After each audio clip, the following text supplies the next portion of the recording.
Finally, number 4, Bega Valley CDAT, talking about the Boonda CDAT camp with Paul Brunton and Brad Swan. Welcome, guys. We don't want to operate that, just Okay. press go and let it run. Good afternoon, everybody. Thanks so much for having us. Thanks for the welcome we had this morning from Uncle Bill. We've just got a slideshow that's going to run here behind us, and we'll mention bits and pieces about it.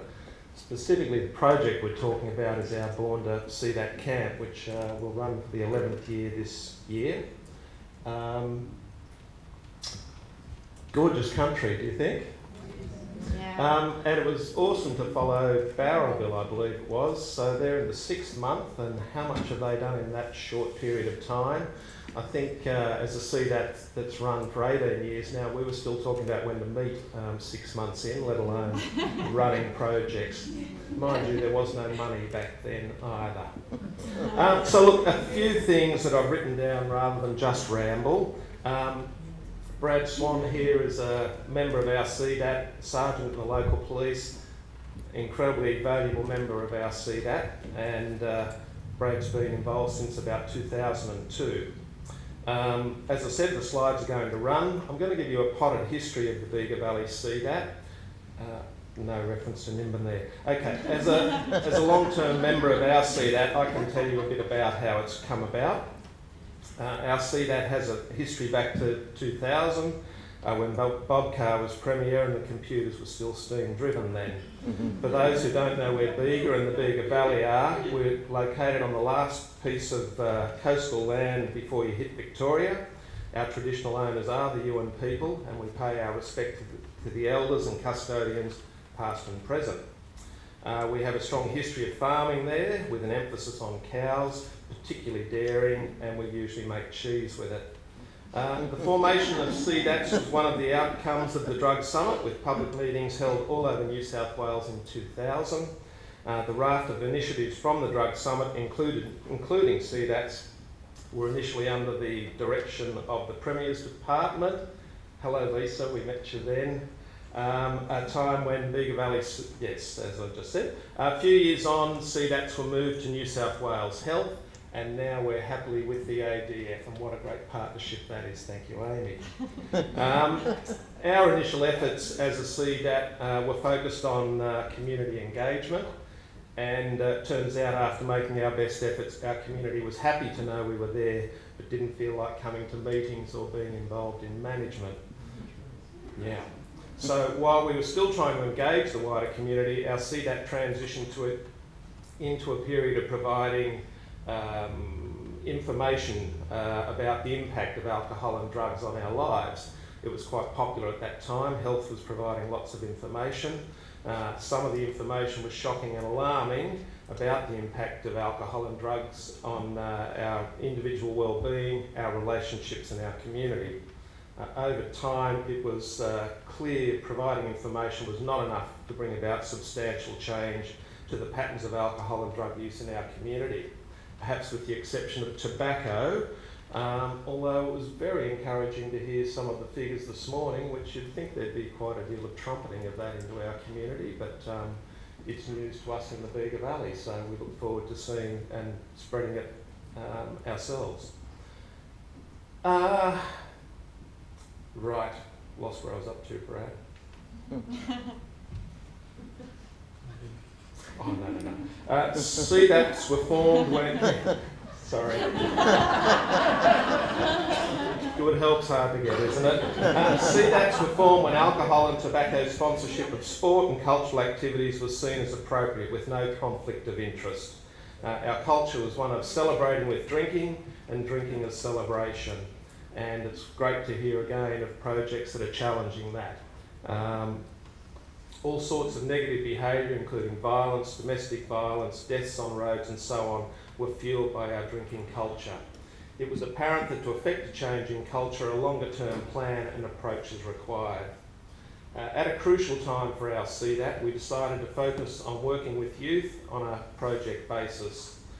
This was really important because at that time our CDAT is feeling awfully hard to try and engage wider community. So we decided to target youth as a group to work with given that they had most of their decisions still to be made.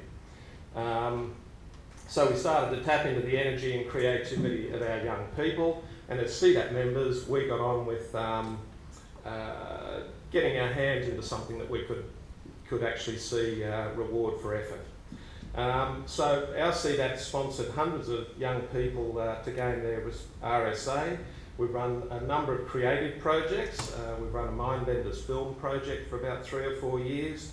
We did a wasted dance and performance project, which was wonderful. We did a war project, which was We're All Responsible. But our most enduring project...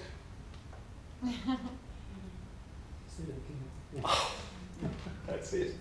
Is the Born to CDAT camp. Okay. Just checking. So, why do we run the camps, Brad? Have you got any pearls?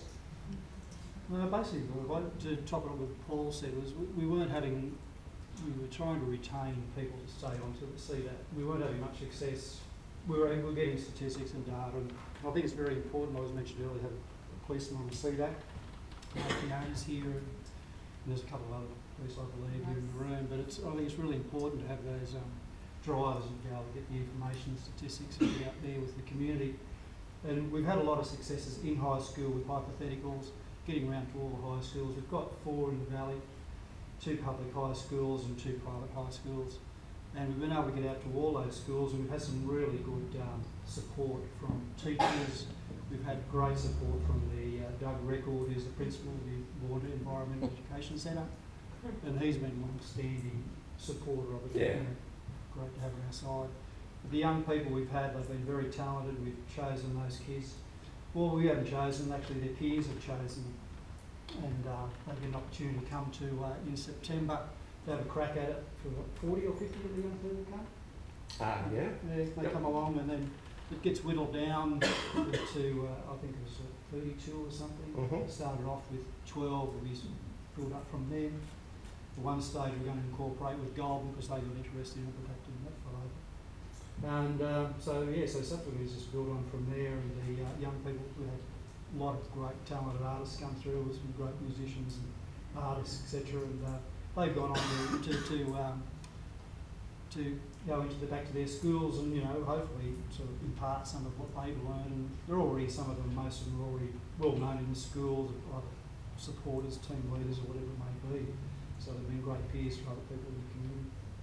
So what we were trying to do was encourage them to take leadership in their own lives by better decision making, and so to do that we set up a partnership with Bourne EEC, which is, I don't know whether there's too many places in the state that have got a school in the middle of a national park, so it has no permanent student base, but students come from all over the place to do specific activities. It's amazing. Oh, thank you. Thank you, Amy. So it's a very beautiful spot, and of course we were talking a bit this morning about young people enjoying themselves together without there being drugs and alcohol involved. So we run challenge-based activities. Some of them are short, some of them are individual, some of them are group. They all take it in turns in leading. A lot of physicality about what they're doing. There's cycling and surfboat challenge and so on. And we also try and tap into their creativity in terms of what ideas could they take back to their school that would make a difference in their school. So we did do the Are You Mad? Are You Making a Difference program for a few years, and that was really good. One of the ideas that came out of that was, grew into something called BuzzFest, which was a whole series of activities that we then ran in the school. And Sapphire Coast Anglican College, the whole school engaged in it on the day, and it was a great activity. Enjoyable.